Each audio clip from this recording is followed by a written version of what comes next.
Hello everyone and welcome to episode 8 of Recreation, and joining me today is my number one critic, Ravioli. Hello.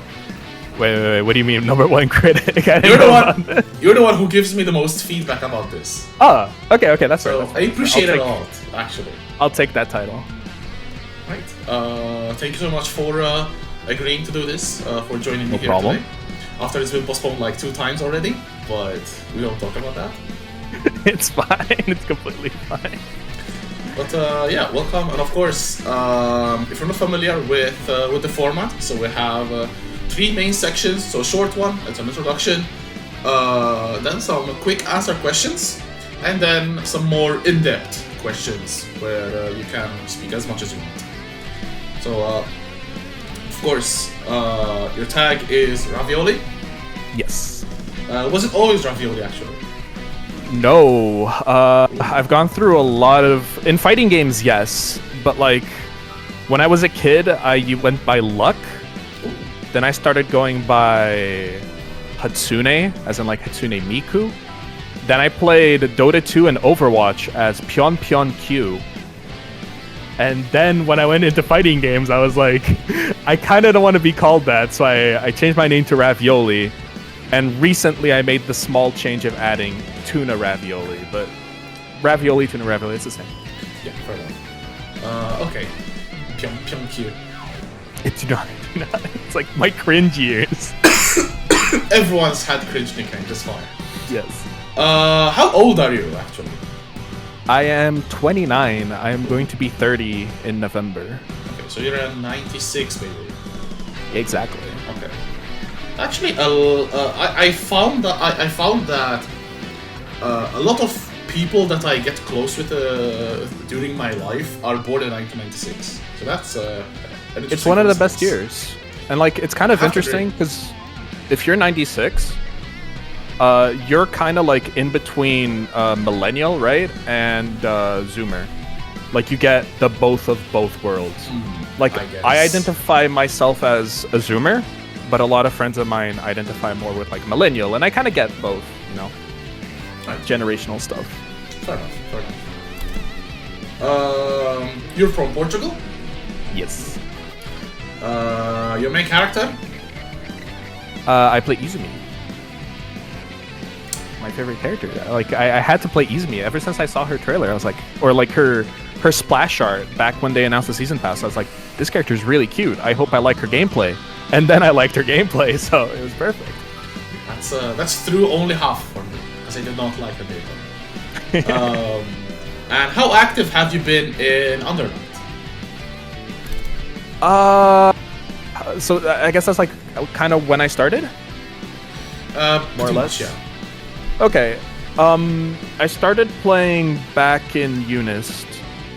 So around the PC release, but at the time I was a Skullgirls player. Like Skullgirls was my main game. So I was like, I really like this game. I'm going to enter tournaments for it, but I'm not going to practice very much. So I always did like okay. I went like 2-2, 3-2 in most tournaments I entered. But then with the Uni 2 release, I gave it a shot. I really liked Uni 2. The PC release on the start was really bad, so I quit.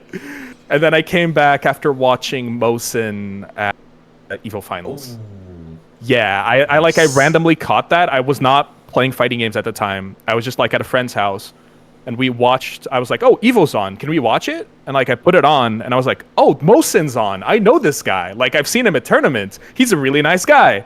And after watching that, I was like, "Yeah, let me get back into fighting games." So that was like, yeah, EVO 2023. 4. So 4. Was that 4? Because Uni 2 wasn't out in 23. Yeah, you're right. It was 24. It's 24. You're completely correct. So yeah, technically since Unist, but I've been taking the game seriously since EVO 24. Yeah. Even as someone like me who almost no lives the Discord, you weren't really active before. I think you really came into it like with VSF 24. So yeah, pretty much. Okay, So that's the introduction done and dusted. So we can move on to the rapid questions. So I have a very specific rapid question for you specifically. Have you ever played Eltnum? I'm not allowed to lie. Yes, I have.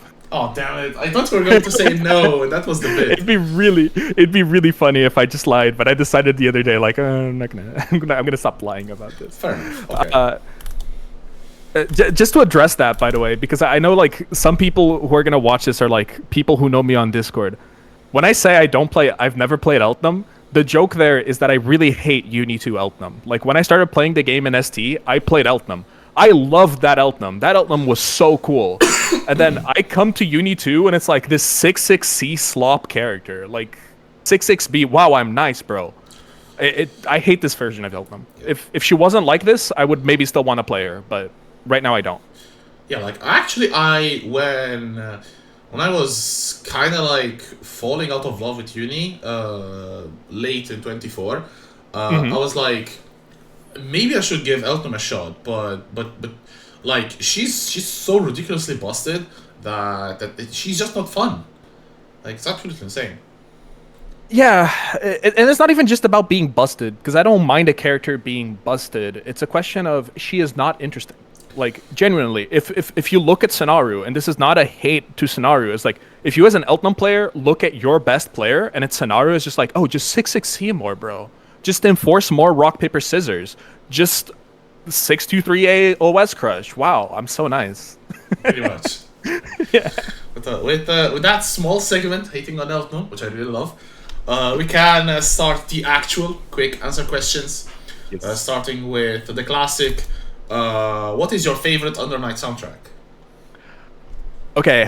I know I have 3. And I know this one has been said before, and you usually play the song. So one of them is Byakuya theme. Okay.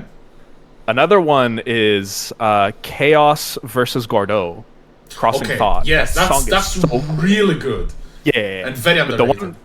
But the one I want you to put on is Laundrekia theme. I love Laundrekia theme so much. It gets me pumped up. I love it so much. I think I know which one it is. Yeah, it's quite good. Yeah. Honestly, like the cool. Go on. The cool thing about it is like, if you listen to it, it has the Uniclear theme put into it. So it sounds so good. Like to have the leitmotif of Uniclear with Laundrekia, the character that came with Uniclear, it's cinema. That's really good. That's really cool. Pun intended or not, maybe. Okay, your favorite matchup to play? Oh god. Okay, I knew this was coming, and I don't know my answer still. Okay, Izumi versus Eltnum, actually. I know I hate it on Eltnum, but that is a really comfortable matchup for Izumi. It's really easy. It's really easy. Damn. I think it's because like Izumi probably has really good ranges at which she can attack. And Eltnum is kind of forced to respect head pressure because she doesn't really have fast buttons up close. At least that's what I was told when I had trouble with the Wagner matchup, but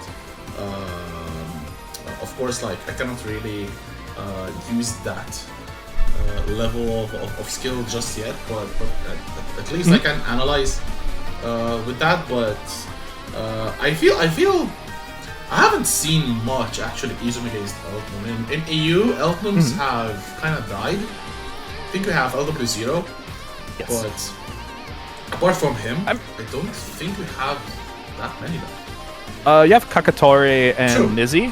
Okay, fair enough. They're both a bit like, not to insult them, but they're both a bit lower skilled than LW. LW is for sure the best Eltnum. Like, yeah, for sure. Yeah. Okay, that's interesting. Okay. Alright. Your most hated matchup or character? Carmine. So it's gonna be Carmine. That one's easy. Plus on block DP.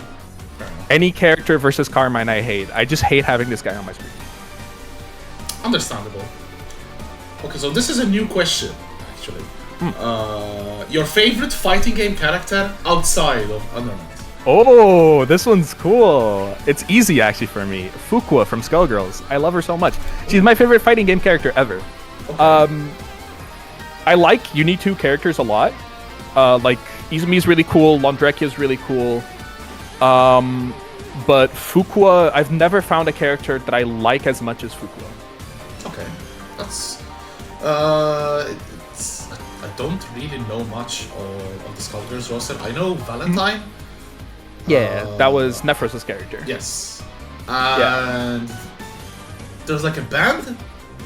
Big band. He's like a big dude. So Yes. as a description of like Fuqua, she's very similar to Izumi in the way that she is very easy to play. So Okay. that is kind of consistent. But her thing is she has fireballs. She has 2 different command throws. She has an invincible reversal. She has insane neutral, a double jump, a plus on block dive kick. It's really weird how it works, but it's kind of a dive kick. And she has set play, which is something I really, really like. Okay. She can like set a shadow behind, which can hit high or low or like a hit grab kind of thing.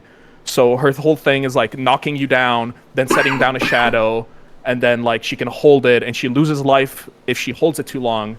But then she can get health back if she lands her command throw specifically. It's really cool. I like the character so much. Sounds like a very interesting archetype, but one that you'd hate playing against it, to be honest. Yeah. People. Also, another thing, I guess Sonic Fox played this character back in Skullgirls, so Sonic Fox won a ton with this character. Fair enough. Another new question is, what is your favorite character to watch? To watch? Oh, Byakuya. That's easy, actually. Byakuya. Ooh. I love Byakuya. I love Byakuya. Is it because of Big Black or just Byakuya specifically? Not just Big Black. Like, Corey is insane as well. Just Evans, if I'm not wrong, if it's their name. Blank. Like, whenever I watch a Byakuya player, I'm just like, I love watching this character. It's so fun. I recently played a first to 5 with Blank, where I think I got perfected like 6 or 7 times. I'm still traumatized by the Byakuya, so I cannot really share that feeling, but I get it because to me at least it feels like mostly because of Big Black, but a lot of people that you mentioned really embody it as well. Like Byakuya is kind of like synonymous with clean play. Yes, exactly. Of course, there is such a thing as a sloppy Byakuya. You do have the Byakuya that's doing like the teleports and the flips all over the place, and yeah, if you put that Byakuya in front of me, I don't want to watch that. Yeah. But good Byakuya player implies that you're a clean player. Exactly. Yeah, 100% agree with that. Right. Okay, so if you had to win Evo or Arcor Tour, which one would you choose? Evo because of the fight stick. Okay. That's... You get like the golden fight stick, and that's really cool. that's literally it. I mean, hey, it's even if you don't use it, it's a neat trophy. Exactly. Imagine flexing a gold stick. Exactly. P-Blade, who is a Portuguese player, he got 3rd in Nen Impact at Evo Nice. He got a bronze fight stick, and he flexes that like of course. Crazy. So I'd love to be able to do the same. Does he get 3rd place reacted though? No, we should actually do that. Holy crap. I didn't think of that. We need to 3rd place react this man. Oh no. P-Blade, I apologize. But you played Swiftmaster in DNF. Actually, I don't apologize. Shoutouts #1 Swiftmaster, #P-Blade. Oh, Swiftmaster, not Swiftblade. Swiftblade is a character from a MOBA, Heroes of New Earth, which I used to play like 16 years ago. Jesus. I played that too. Oh, okay. It's actually being revamped right now, but really, it's mostly community driven, and even though they're putting a lot of love into the game, it doesn't feel the same. So, right. If you had to nerf or buff a character, or change system mechanic, what would you choose? Yeah. So everybody on this show ever has said 1AD. I would say 1AD as well, but for the sake of being interesting, I thought of something a little bit different. I want everything that gets put on the screen, without exceptions, to go away on hit and throw tech. So, this nerf season me.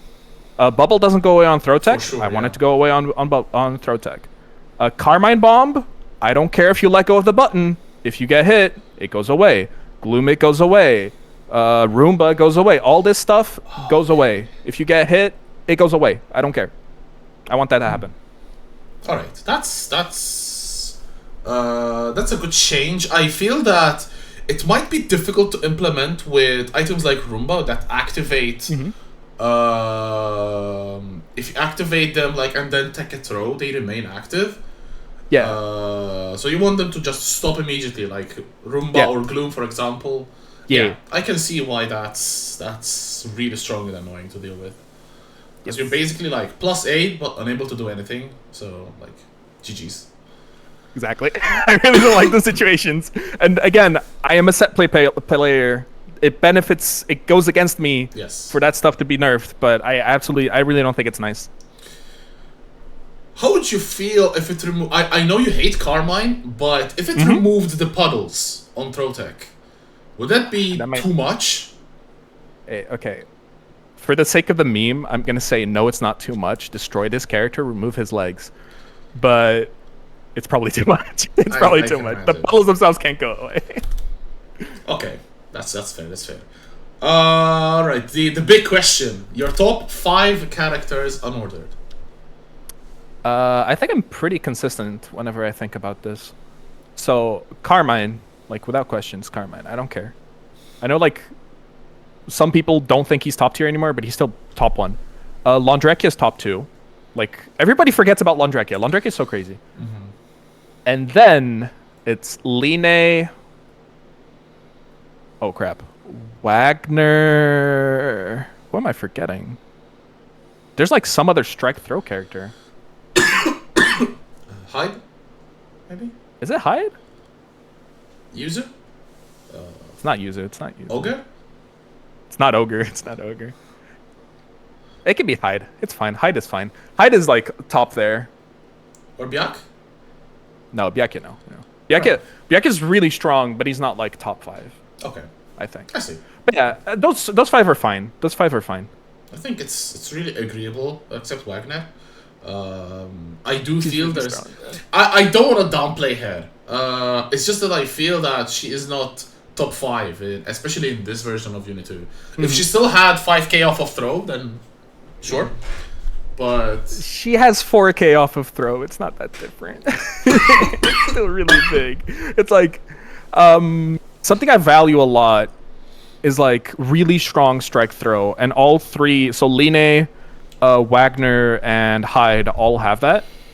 The reason why Wagner and Hyde are that much stronger is... Oh, I know who I forgot. I'm sorry. It's not Hyde, it's Eltnum. Oh my god, how am I this stupid? But there we go. Eltnum. Sorry. Yeah, Wagner does insane damage. Eltnum has Horoas Crush, and Line has TK Kuga. those put them really high up there. And then Laundrekia gets 1 billion damage and puts you in the corner for sneezing at you. And Carmine is things I can't say on YouTube. Carmine is Carmine. We'll go with that. Okay, so we mentioned Big Black a little earlier, but who is your favorite between potentially the 2 best players? I don't want to say world, but hey, perhaps they might just be the best 2 in the world. Defiant or Big Black? Big Black, without question. Okay. I just love him as a player. He is my favorite player to watch, without exception. Okay. He is my GOAT. Yeah, he's just inspirational, to be honest. He's just that good. If I could remove his brain and his thought processes and implement them into myself, I would. I would love to play like him. But unfortunately, I've had this conversation with Hiroshino before. Nobody is Big Black. Nobody is ever going to be able to play like him. It's him. It's just him. He is actually him. Ooh, okay, I probably know the answer to this one, but what tournament do you want to attend the most? Yeah, Battle Coliseum. That's why Ooh, you know the okay. answer. Caralho. No, I actually expected it to be Stormy, actually. Um, yeah, I'm going to Stormy this year, and I'm hyped to go to Stormy. But it's more that close friends of mine and I are gonna go to Japan anyways. So I like begged them, like, okay, if we're gonna go to Japan and I'm gonna spend a ton of money and vacation days on this trip, can we please go to Stormy? And they're like, yeah, sure. I mean, it makes sense. After all. But I'm really hyped to see like how good the Brazilian scene really is. Like, one thing is like playing Jaka and then seeing their results and then being told, oh, Jaka isn't even the best in Brazil, right? It's like, okay, let me feel that. Let me actually play Yeah. against them and not in like 2 billion MS. The Brazilian scene is just, or the whole South American scene, to be honest, is just so sick. Like, I first discovered a number of players with Lumina. Their Lumina scene, like, at least how I see it, their Lumina scene is stronger than their Under Night scene. Damn. So I would be really, really interested in seeing a good number of South Americans travel. Like, we had a couple of South Americans go to Climax 6, and I think Donny also went to 7.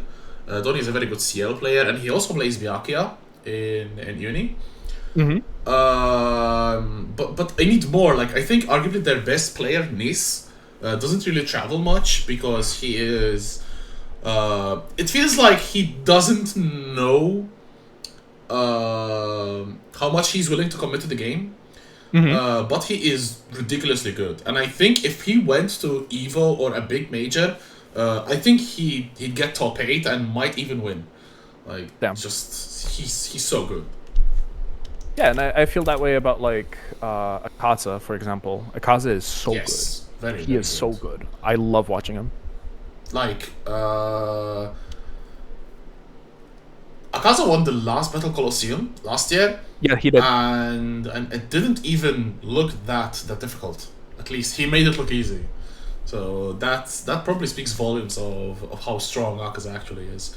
And I know he has played sets with Nephros before our core tour Yeah. to prepare him for Defi.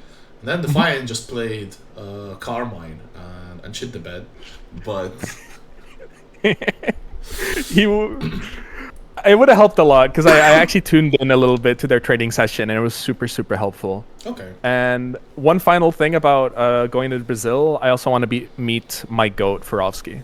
Ooh, shoutouts to Farovsky. Yeah. Shout outs to Furovsky. Bon dia. Who made also this overlay, this sick overlay. He made it in like a day, less than a day. Actually insane. And made commissioned. this. Yes, that's so sick. My goat. Okay, one last quick question. This actually, I thought of this question just this morning, and I feel it was fate because it came to me when I was driving, listening to music.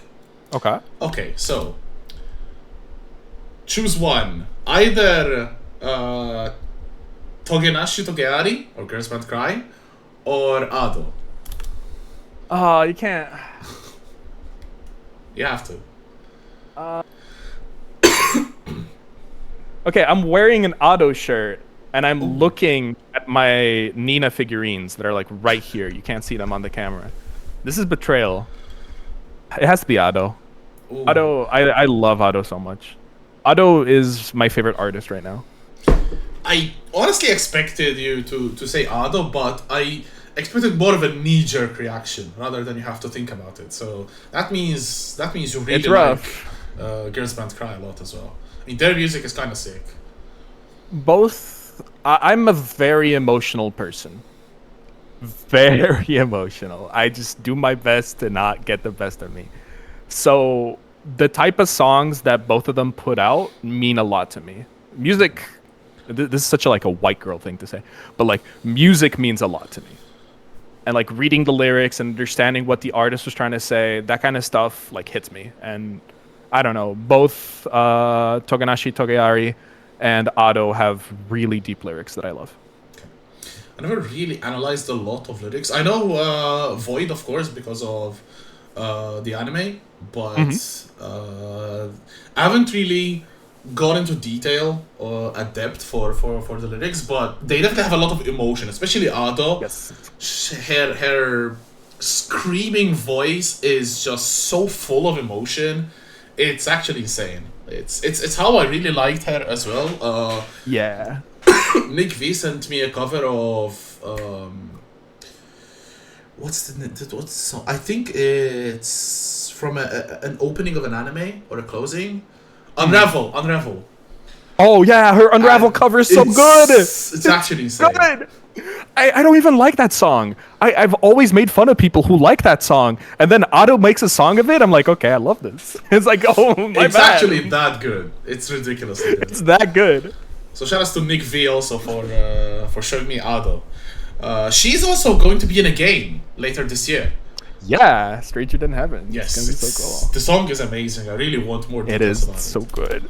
So good. But with that tangent about music, we have finished our quick answer questions. So we can go into some long yapping now. Okay. All right. Longer yapping, because this hasn't Longer been yapping. very short. Sorry. We've been 26 minutes for now, so that's quite good. Okay, so the first question, it is a bit ambiguous, but I feel there are a lot of good answers for it. Why Under Night? Especially you, that has a background in Skullgirls. Why did you switch to Under Night? Why did you remain in Under Night? That basically. So a big part of why I like fighting games is just how cool they look. So that's always the first thing that hits me. Like the first thing that hit me about Skullgirls is just like, wow, damn, this game is so cool. The music is so cool. The characters are so cool. And then I discovered, okay, I like fighting games. A big part of why I like Under Night is the aesthetics, right? Like the city aesthetics, the lore, how cool all the characters are, how they're like edgy and kind of like losers, but like they're still kind of cool. Like Hyde is like it was made by like a 12-year-old, but it's a cool character still.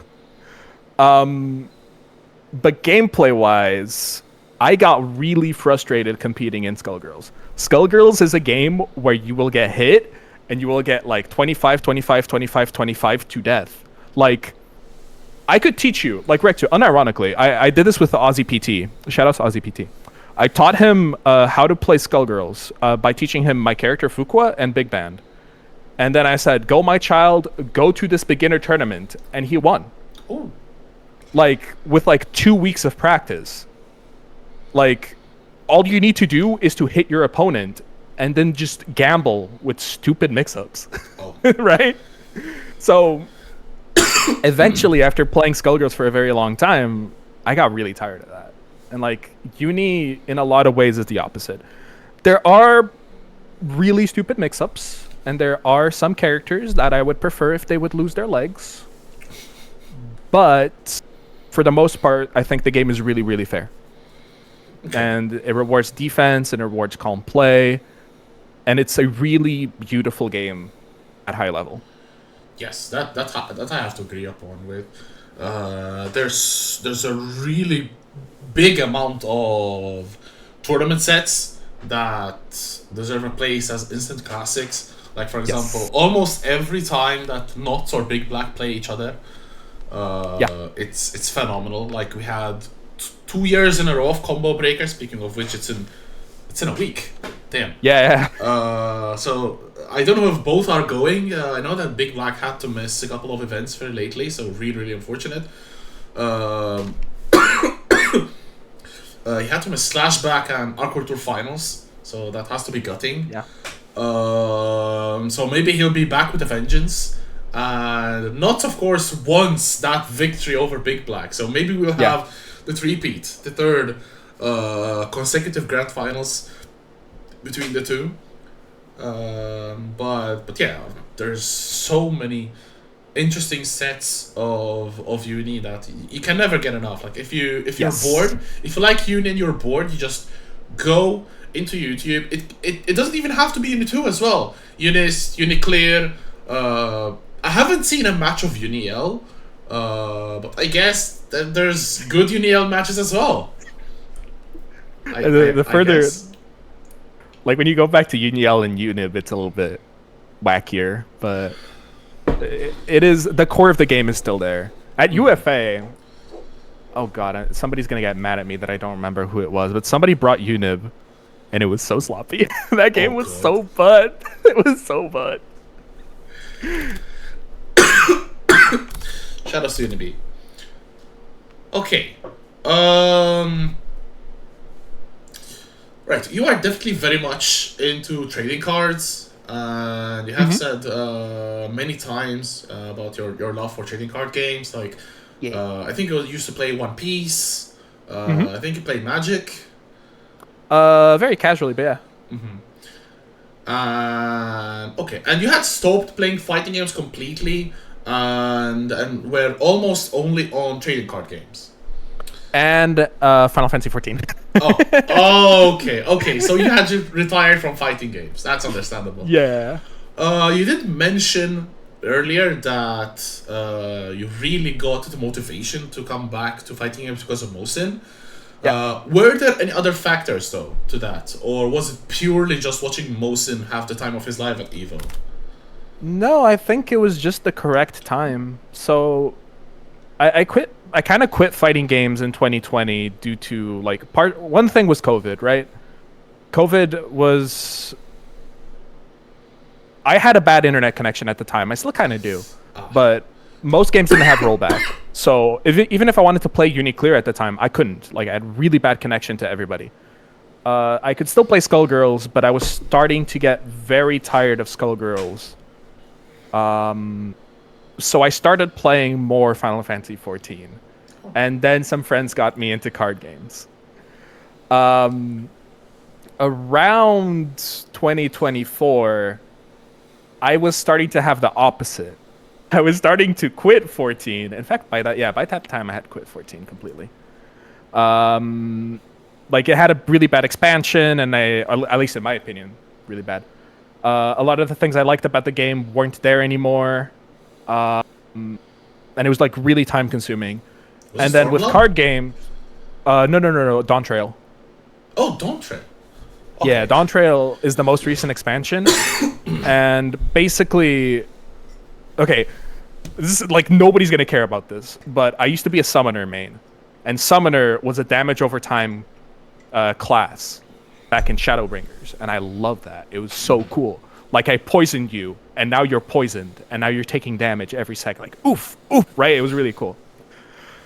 And then they turned it into like in Endwalker, they turned this into like this Lego eating job that was like really boring and easy to play, and like it was just slop. And I was like, I put up with that in Endwalker, and then in Dawn Trail, they didn't do anything interesting with it. And I just kept seeing like every job becoming more and more babyfied, and I was like, maybe it's time to quit. And with card games, I just kind of discovered like I love playing card games casually, but in my friend group I have some really competitive card game players who really care about it. And I realized very quick. At some point I like realized I was like, that's not me. I'm fine with going to locals with you guys, and I'm fine with like just chilling and hanging out and like playing these card games, but like going out to events and competing in card games, I did that a little bit for Weiss Schwarz, but it wasn't a fighting game tournament. So watching Mo in Evo was like, oh yeah, that's really cool. I want to do that again. And I was saying this this morning in the Discord, like I'm really glad I came back. Like fighting games are just it. I think I'm gonna be here for a very long time. Same, honestly. Like, my only regret is that I only entered the FGC strongly in 22 or 21, pretty much. because it's such an amazing community, and just fighting games are so sick. Yeah, they are. Okay. So you are slowly making more of a breakthrough in Under Night. And last year you were really close to making excuse me, some some top eights, but this year you got a really good performance that outplayed getting fourth. Do you know what was the process for you to achieve this level of improvement? Like, of course, dedication and commitment is one thing, but is there anything else? It helps that I was pretty okay at Skullgirls. So Skullgirls is a smaller community, but I did consistently get like top eights in Europe. When I traveled to Combo Breaker in Seotaku, I did really well there. I always got out of pools, except 1 year, but I always got out of pools whenever I went. So it helps that I have a good background in fighting games. But specifically in uni, I don't know, man. I just play the game. I play the game. I do my best to analyze my matches. I ask for advice. I do my best to remove my ego as much as possible, and I just keep going. I think removing the ego is, I think personally speaking, some of the hardest things I've tried to do, and it's something really which I haven't even managed to succeed at it. So yeah, it's to have someone successful like you say that, it just means that much more, I feel. So it's really important to do not put your self-worth on a video game, because in the long run that's only gonna harm you. Yeah, and I say, like, I don't want to give off the idea that I'm like completely ego free or something, right? It's just you have to do it for improvement. Like, I don't see another way. I think there are players who manage to make it happen. Like, Defiant has a huge ego, for example, right? Defiant thinks he's the best in the world, and in a lot of ways he is. And I think he can improve with that, but I can't. So for me, I have to just remove myself, think critically about where I can improve, and accept that competition is a marathon.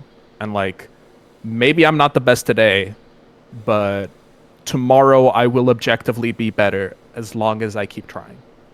And if one day that makes me the best in Europe or the best in the world or whatever, that's cool. Yeah. Very well said. To be honest. Okay. This, I think, I don't know about this question, to be honest. Because I think we've seen the response.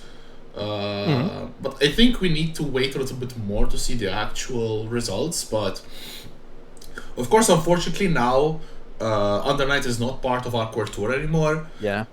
Do you feel it will affect the community negatively in the short run or in the long run? Or, like, I think we've seen that in the short run it hasn't really had that much of an effect, because we've even seen a surge in beginners, which is really cool. So the question is mostly on the long run.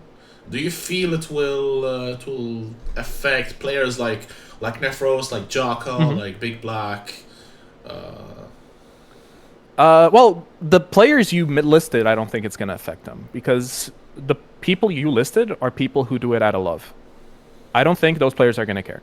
Like, will it affect the community in general? I think it already has. Like, Uni is not part of VSF this year, right? I know that possibly, maybe there might be a side event, but the reality is, I'm 100% sure that if we still were at AWT, Uni would be at VSF, without a doubt. For sure. So in small ways like that, it will hurt us. But what's important for us as a community is to just keep playing the game, keep being active. Like, we can't just be thinking about the bag, right? Like, we can't just be, oh, if I win UFA, I don't get to go to Korea anymore, or Japan, or LA, or whatever. It's like, no, you won UFA, bro. Like, be proud of that, you know? It's funny, actually. Small tangent, but I was having this conversation just today with a friend of mine who has a background in fighting games as well. Really good Dragon Ball player, who now exclusively plays card games and has very good results in card games as well. The difference between getting top 8 at like a regional, like imagine like getting top 8 at UFA in Dragon Ball Fighters, and getting top 16 even at the Dragon Ball card game is night and day. Like, you can sell the promos you get for getting top 16 for like 5K. I am not joking. Like, in total, you get like 5K for getting top 16. Not even winning, by the way. Like, the money and reward is night and day. So, if you're spending your time fighting games for the money, 1, why are you in an under night? Yeah. 2, why are you in fighting games? Go like the card games, bro. So, the people who just heard this and quit off the video and are now gonna go buy cards to play, right? For the people left over, you're here for the passion. So just accept that. Like, we don't need AWT, I think.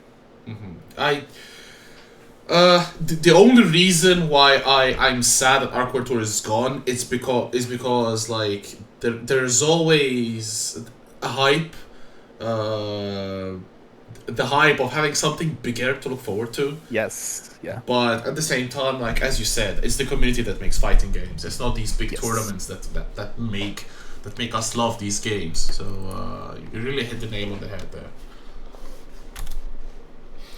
Okay, so now some interesting player questions. If you could have a first to 10 with anyone in any period, who would you pick?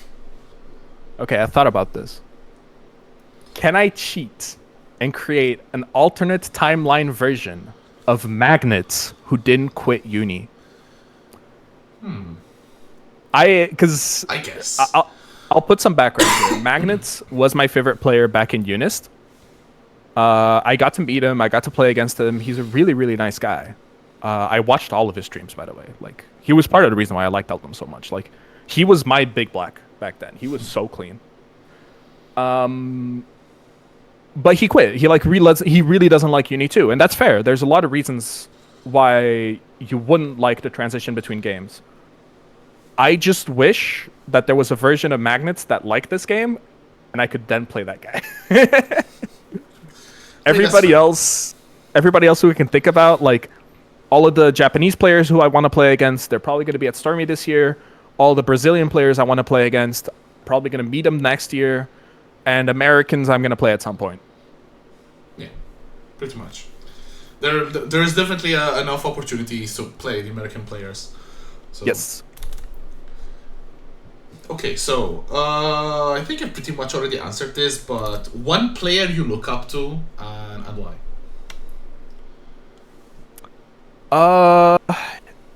Yeah, BB. He is just the GOAT. Let me answer a little bit differently as well, because BB, what I love about him is the way he plays. It's so elegant. But I will be a little bit emotional and also say Nephros, because I met Nephros back when we were both playing Skullgirls. We started playing around the same time, and I've had to deal with this guy get like way better than me, like way better than me in Skullgirls. And then he quits Skullgirls. He's still better than me, by the way. If we play today, I'm pretty sure he would destroy me. I have like 2 tournament victories over him and like a gajillion losses in Skullgirls. And then in uni, like I joined back the community and like he's up here, right? It's like, I don't know. Whenever I see Nephros play, it's both discouraging because it's like, how is this guy so much better than me? But it's also inspiring in the way that like, I know this guy since he's like a kid, bro. Like he was like 19 and couldn't like go to a tournament by himself. Like, come on. Like I can beat this guy. It's like, it's both at the same time, you see? You can beat him in real life. Yeah, I think so. I think I could take Nephros in a fight. I think. Let's find out at UFA. Open challenge. Okay. I'm calling you out, Nephros. Damn. I have like 2 classes in boxing. I had a voucher for a free boxing class. I had also like one skipping rope and a pair of gloves, but I never actually ended up using the voucher because the class was a bit too far from home, and back then like my car had a lot of problems, so I didn't really want to drive, so it's just, oh well, screw it. So you let it expire. But boxing's cool. Boxing's really, really cool. I'm more into UFC, but I can see the appeal of boxing. Both are cool. Both are cool as hell. I love martial arts. If I was more athletic, I'm the kind of person I can't do cardio. If I do exercise for too long, I get destroyed. But if I was more athletic, I would probably get into martial arts. Yeah, it's definitely really sick. I definitely if I think, I'm not sure. I think I might be too old for it, but if I had to choose, probably like Muay Thai or kickboxing, that's definitely the go-to disciplines for me because it's so sick. Like kicks, elbows, knees, it's just so sick. I have a friend of mine who's older than you, and he still does kickboxing, so I think it's fine. Like, obviously, you don't need to be like go professional or whatever. Fair but, like, enough. You can just do it as a hobby. It's fine. I'll consider it. Yeah. I'm lazy, but I'll consider it. Okay. What is your favorite tournament you have been to, and why? Yeah. It's Combo Breaker. Ooh, I hate to say this, but we get mogged by American tournaments. American tournaments, the scale is just so much bigger. Like, I went to Combo Breaker 2019 and 2018, if I'm not wrong. And I went to Otaku 2019. They were absolutely insane events. Like, you have this huge pavilion just full of people. And, like, everybody's there for fighting games. Everybody's there for different things. You have, like, all of these people that you, like, watch and like love, and like I was in an elevator with Punk.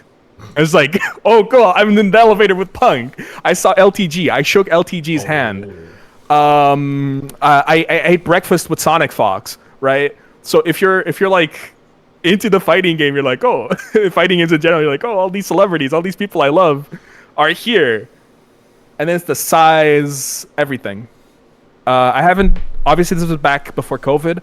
I know that the venue has changed, but at least for Combo Breaker, it's still Rick doing it, and I have full trust in him. Small tangent. Out of like the billion tangents I've already done, but I was a commentator for Combo Breaker 2018. So like on check-in, on badge check-in, they were like, "Oh, you gotta go to the other table to get like your commentator badge," and I went there, and Rick was at the table, and he was like, "Oh, you're Ravioli, the Portuguese guy, right?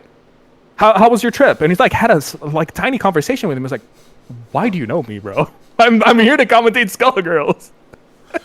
But like, I don't know, that kind of stuff like sticks with me. Yeah, I think Hado is one of the best TOs out there. He's definitely a model in terms of how you want to run your event, pretty much. He cares. Yes. He cares a lot. Exactly. So. And I'm really gutted because at UFA 22 he was there and I didn't even realize. I think he even walked behind me, and then I realized because people were talking like a couple of days after UFA that they were talking with Hado, and I'm like, he was there? Like, I felt really bad.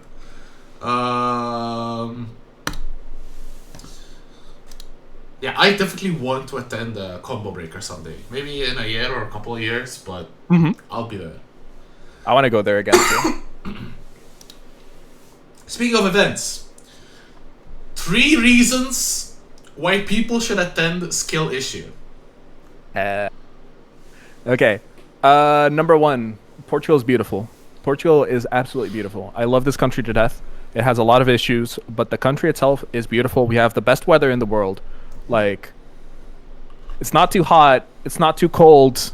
It's not humid. That's really important. It's not humid.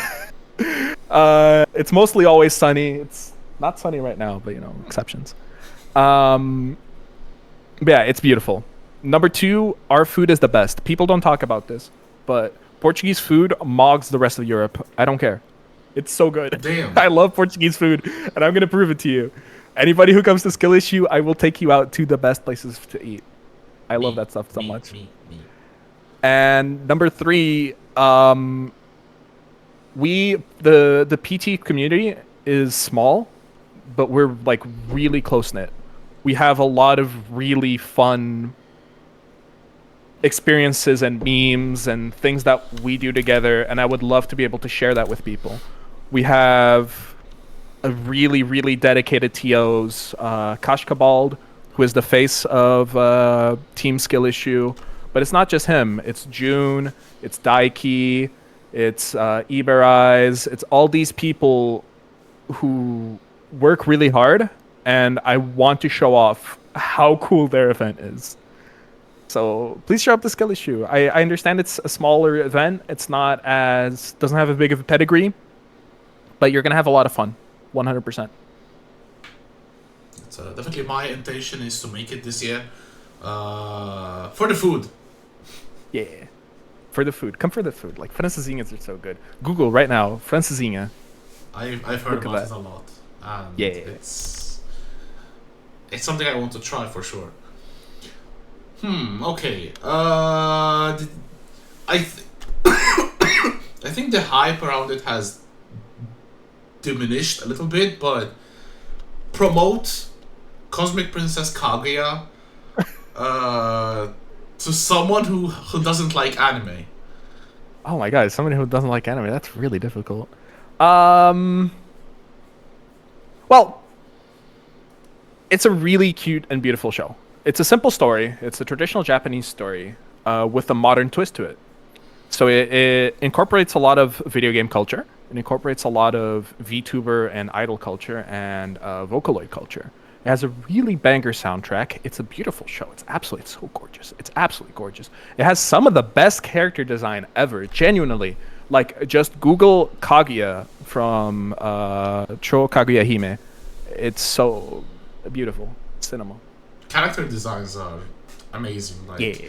It's definitely some of the best character artworks I've seen. Like, I think after watching the movie, my feed for like a week was just artworks of the characters, because I was just retweeting like crazy, and more kept popping up. Like, it was just fantastic. It was heaven on Twitter for a week. All right, so one last question. It's probably going to be really hard to just draw one, but your favorite tournament set ever that you were involved in? That I was involved in. Okay, here's... Ooh. Can I say a Nun Under Night one? Yeah, of course. Okay. Nun Under Night one. So I'll say two, just for the sake of also having an Under Night one. Because the reason why I don't want to say Under Night one is my Under Night career is not very big right now, right? So the one time on stream that I think I've had a really, really hype set was recently at Outplayed versus Klob. I think that set was really, really hype. I think both of us gave our all. And a small story about that, like, the very first round, it goes to timeout. I remember thinking to myself, if I lose this timeout, I lost the set. Like, I remember thinking of this, and I just, like, I think I put him in a bubble, and I run away, and I just, like, do my best to down back and take the throw or something. Like, I don't know, I get hit, and he doesn't manage to kill me. And I was like, I knew once I won that timeout that I was going to win the set. But more than that, I hope Nefros is mad that doesn't mind that I'm saying this one. But the set that I'm proudest of is also in Vienna, funnily enough. Viennality 2018, I think. 2018 or 2017. where I beat Nephros for I don't remember. I was really tired of the game at the time. I was really not feeling it. So I go into the set, I pick my main team, and I get destroyed.